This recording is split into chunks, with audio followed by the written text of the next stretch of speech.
at Channels TV Sports Center in Lagos, Nigeria. Action-packed world of sports. You can be part of the show. Yes, you can. Our feedback mechanism is still the same on Twitter. We're channels_sports, and on Facebook, we're channels-sports. You can also send us an email to sportsthismorning@channelstv.com. What are you talking about in this fast-moving, money-spinning world of sports? In Nigeria, football fans are waiting for that crucial game against the Pharaohs of Egypt. It's an AFCON qualifying game. It will be played on the 25th of this month in Kaduna. You think Nigeria can defeat Egypt? Well, table tennis leading the way. Let's see if football can do. Talk to us in the hashtag table tennis. We told you Nigeria now ranked 24th in the world. Let's keep promoting table tennis in Nigeria. Let's also celebrate Joseph Yobo. We told you a testimonial match we played in his honor on May the 27th, where we're expecting international football stars in Nigeria to say, well done, Joseph Yobo. Let's keep that conversation going with the hashtag Yobo. We'll also talk about the Super Eagles of Nigeria. I told you, the team, the home-based team, they're already in Abuja preparing for Egypt. Use the hashtag Super Eagles. Mariah Sharapova, what a story. What a story. Shocking revelation. She said she didn't know. Wada said, look, this drug you're taking, we no longer want it. She didn't know. She took the drug. At the Australian Open, she tested positive. Talk to us in the hashtag Sharapova. Serena Williams said, look, you're courageous. I like what you did. This is what everybody should do to keep the integrity of sports all over the world. Mariah Sharapova will keep getting our attention right here on the program. And then let's talk about the UEFA Champions League. Yes, Champions League. Use the hashtag Champions League. Cecilia believes Chelsea will beat PSG. Yes, I'll rub that in. I'll keep telling Cecilia, just in case it goes the other way. Chelsea, where are you putting your money? Talk to us using the hashtag Champions League. So much to talk about. We were talking about Mariah Sharapova and what a statement that came out from Serena Williams. That's enough encouragement for Mariah. Yeah, same with Karina Wozniacki. She was like, I mean, she made a very big mistake and all that. Even as an athlete, what you need to think about, even the cough syrup you will take. Yeah. I mean, you just have to look at it. So no matter what you're taking, you really have to look at it and check what's really in it, and that will definitely help you. Well, let's listen to Serena Williams and, of course, Karina Wozniacki, what they had to say concerning Mariah Sharapova failing a dope test. Most people were surprised and shocked by Maria, but at the same time, I think most people were happy that she was upfront and very honest and showed a lot of courage to admit to what she had done and what she had neglected to look at in terms of the list at the end of the year. And so with that being said, you know, like, it's just taking the responsibility, which she admitted that she was willing to do and ready to do. And, you know, I just, you know, hope the best for everyone in that situation.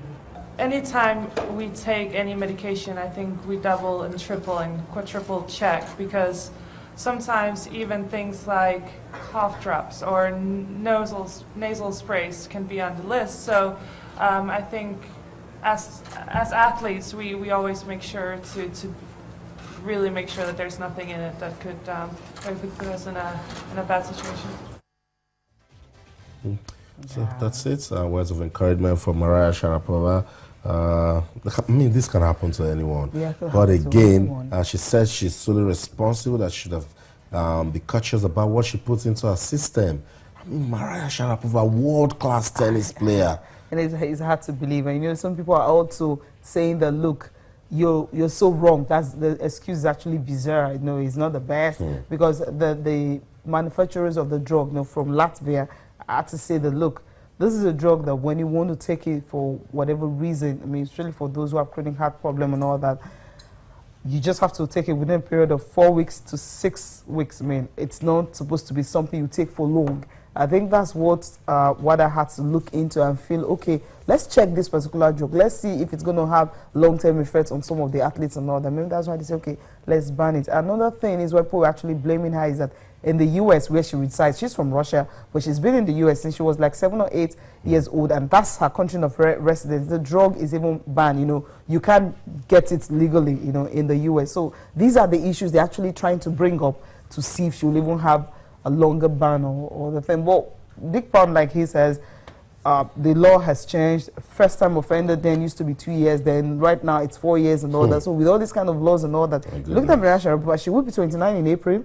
And if you're banned for like 2 years, that means before she's coming back like 31 plus and all. Or if she's banned for 4 years, that's like, I mean, and she just doesn't want to end her career this way. So whatever happens, you'll be banned for like 4 years. She can just come back for like 1 year, see if you can get something and end on a high, but definitely not like this. And all the sponsors, 5 have pulled out right now, and the biggest of it is just the one I wasn't really happy with. She's got the money, she's got a sugar pulver, most of your franchise and all that, and definitely going to be suffering because of this one. Well, Sharapova, we just wish you all the best, and hopefully when ITF come up with theirs, WADA will definitely not say, hey, the ban is not long enough, because WADA will also have to impose their own ban. And if issues start, CAS, everyone's going to go to CAS, and we're going to see what's going to happen. But I just hope it just doesn't drag. They just understand. They need to understand with her. I wouldn't have to start going through the ban in the US, and because there's so many issues. A lot will come out of this. But the International Tennis Tennis Federation,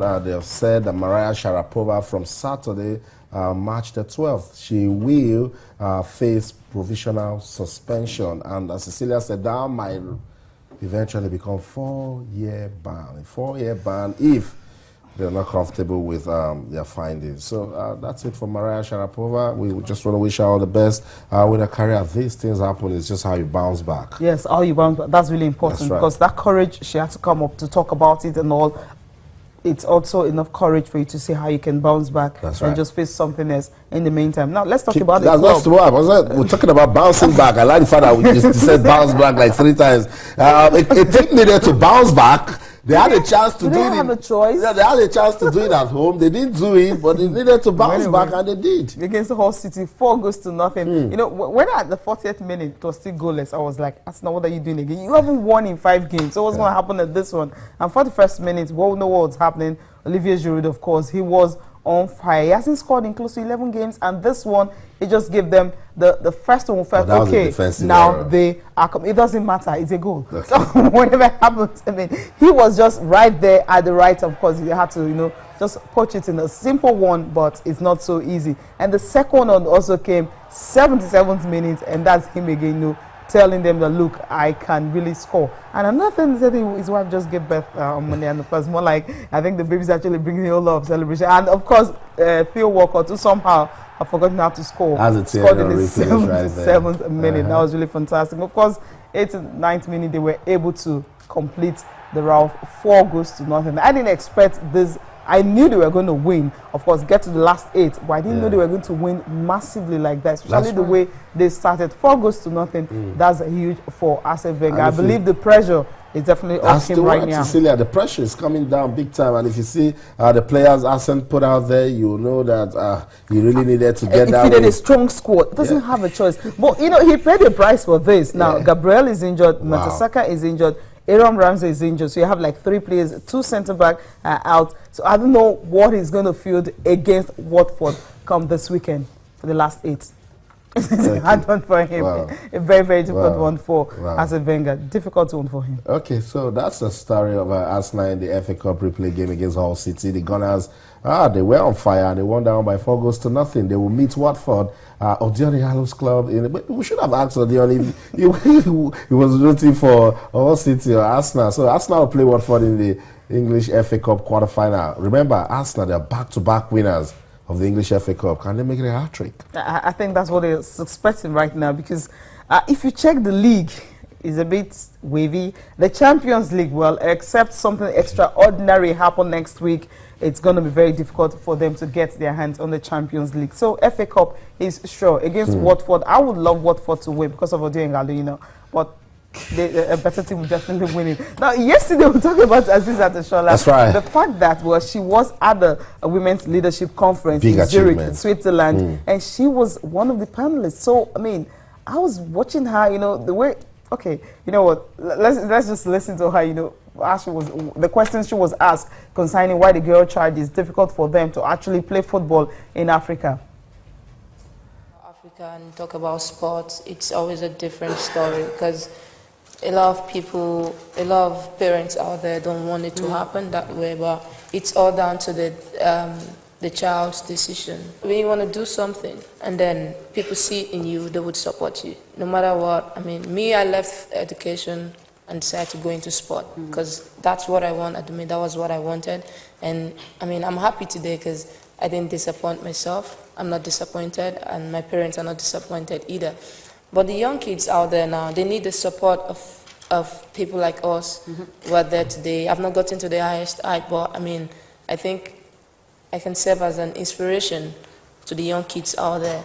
I just hosted an under-17 competition before this seminar today, before this conference. I held a seminar with the parents of the kids, the registered kids for the tournament. I had a seminar with them, I spoke to them. They all want their children to be doctors, lawyers, and all that. But I said to them, look, entertainment is one of the things that is taking over the world now.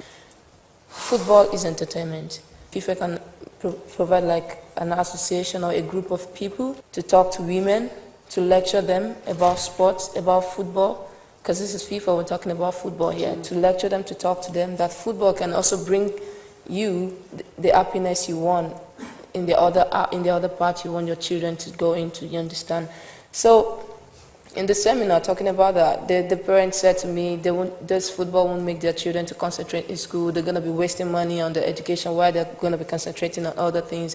But I said to them, no, we're looking at the way we can match football and education together. After the competition, I spoke to the parents again, and then they said to me, they never knew football is this, like, it's going to be as big as this, because they had fun. It was about happiness. Everyone was happy after the competition and all that. But what I'm trying to say now is people don't do what you expect them to do. They do what you expect. Do you understand what I mean? When you come every time, when FIFA comes every time, inspect the league, inspect the federation, give money to them, you inspect what they're doing with the money you've given to them. That's when they pay more attention on it. Talking about US, I mean, I think I would say they're lucky because the part of the world they came from the part that whatever the children want is what the parent has to go with. They don't face the challenges the girls in Africa face. The parents want their kids to be happy, but in Africa, they also want happiness for the children, but the kids have to go with whatever the parents want them to do. So comparing that to that, I think we're just gonna like pick from them and then invest in Africa as well. Try and get sponsors in the league, try and get a lot of media. Media is gonna serve as a big option for the league to grow as well, because the media is one of the things that is making the world come together today. Yeah, the media will definitely do a lot. Yeah, Assistant Charlotte, she looks so good. Definitely, Yeah. like a prof. Yeah. I think I love the glasses, and that's actually new. Yeah. But you know, what I can pick from what she says is that, parents usually want to make decisions for you. And even when you say, okay, I want to be a journalist, they're like, no, you can't be a journalist, you need to be a doctor. We need a medical doctor, in the family and all that. So she picked something about, look, I left school for football. I'm not saying too good, but I was able to manage football and, of course, school. And when it gets to the time I feel, okay, I can become a professional, I left school totally, and I focused on my career as a footballer. Now, I talked about it on the 17 championship. She had another. I didn't even know she had a seminar with the parents. I know. Wow. That was really cool. And she's also asking FIFA, look, you want to develop football in Africa, women's football in Africa. How do you go about it? Why not organize seminars in different African countries? That's right. Talk to parents, talk to these kids, see how you can actually inspire them. If they have inspiration, get inspiration from a player like her, they really want to follow her footsteps. Right. Try to go to school and try to play your football, and when you want to turn professional, then just do it. It's going to be smooth for you. There's also a very important thing she said.